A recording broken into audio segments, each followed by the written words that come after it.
chaque jour, chaque semaine, chaque mois et chaque nouvelle année, ceux qui président à nos tristes destinées sont chaque fois encore plus stupides, débiles que l'année précédente. Allô ? Nous avons un problème de prix de l'électricité. Je pense que même le dernier abruti de la Commission européenne a fini par le comprendre.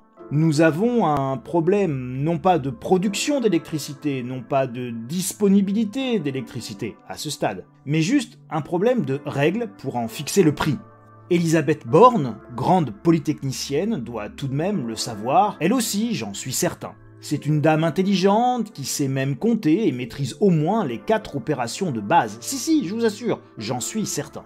Pour payer l'électricité d'aujourd'hui, il suffit de décaler donc le paiement des impôts et des charges. Et malgré toute cette intelligence, malgré tous ces traits de génie de notre grande timonière de Matignon, la voilà qui, pour régler un problème de prix de l'électricité, décide de décaler les charges sociales et les impôts. C'est vrai que moi, du haut de mon grenier, je ne suis qu'un imbécile incapable de comprendre la grande politique, et je pense que ceux qui nous dirigent sont trop subtils, trop intelligents pour moi. Quand j'ai un problème de constipation, par exemple, je prends des pruneaux. Elisabeth Borne, elle, décide de faire préparer du riz et des bananes, mais à manger plus tard. Donc, si j'ai un problème de prix de l'électricité, dans le monde qui est le mien et la logique qui est celle de mon grenier, de mes poules et de mes chats, nous réglons le problème du prix de l'électricité. Depuis 8 mois maintenant, nos mamamouchis se contorsionnent dans tous les sens pour ne pas régler le problème. Pourquoi ? Simple, ce sont des europathes. Un europathe est un psychopathe de l'idéologie européenne. C'est l'Europe qui fixe les règles, qui fixe les prix de l'électricité. L'Europe est un totem. Même quand il vous tombe sur le coin de la figure, et là c'est en pleine tête, on ne touche pas à un totem. Et pour ne pas toucher à un totem européen, eh bien on fait les pires âneries. Étaler la merde n'a jamais changé l'odeur. Invitée sur France Info ce mardi, Elisabeth Borne a également demandé aux énergéticiens, je cite, de permettre aux entreprises en difficulté d'étaler leurs factures des premiers mois de l'année. La première ministre a également annoncé ce mardi que les entreprises en difficulté, notamment les boulangers, touchés de plein fouet par l'augmentation des prix de l'énergie, pourront demander le report du paiement de leurs impôts et cotisations sociales pour soulager leur trésorerie. Au-delà, elle a assuré que les préfectures seraient mobilisées pour étudier les difficultés qu'il resterait au cas par cas. Au global, on prend en charge avec ces différentes aides de l'ordre de 40% de la facture d'électricité, a assuré Elisabeth Borne, qui a par ailleurs regretté que la plupart des aides en place ne soient pas suffisamment connues des entreprises. Reprenons donc le délire de Babette qui décidément dépasse les bornes. 1. On va étaler les factures qu'il faut quand même payer. Ma chère Babette, quand ce n'est plus rentable de produire, même avec une facture allégée et une remise, ce n'est plus rentable de produire. Donc on cesse de produire et on met tout le monde au chômage technique comme William Saurin. Mais je suis un homme simplé de grenier normand.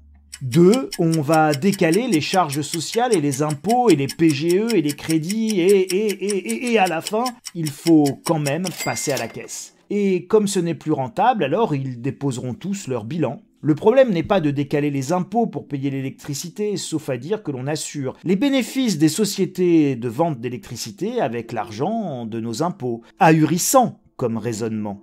3. Pour notre Babette nationale, c'est la faute aux entreprises qui ne se rendent pas au guichet unique de la préfecture pour faire la manche. Là encore, c'est surréaliste, ce n'est pas sa faute à elle qui conçoit des usines à gaz sans gaz russe, c'est la faute aux entreprises qui n'y comprennent rien parce que personne ne comprend plus rien à leurs âneries. Que faut-il faire? Simple, régler le problème du prix de l'énergie, point. Alors, monsieur le président, madame la première ministresse, le problème est simple, c'est un problème du prix de l'électricité. Donc, on fixe un prix à l'électricité que les gens peuvent payer et les entreprises aussi.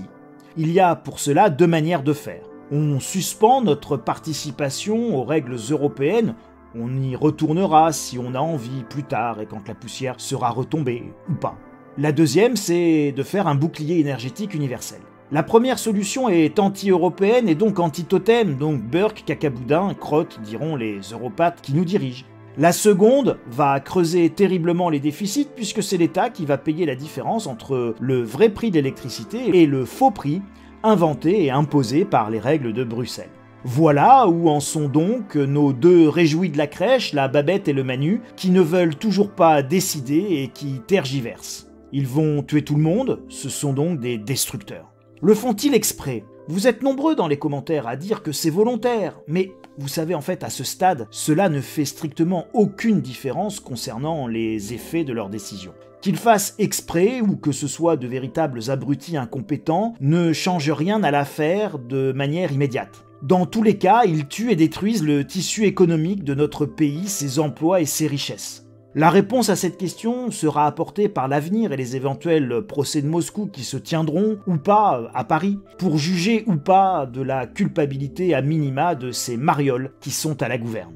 Nous ne passerons pas l'année 2023 sans des destructions massives dans notre système économique, qui a été sauvé pour 600 milliards d'euros il y a 2 ans et qui est laminé aujourd'hui par l'incapacité de 2 personnes à prendre la bonne décision: suspendre la participation de la France au mécanisme européen de fixation des prix. Même pas en sortir, juste suspendre.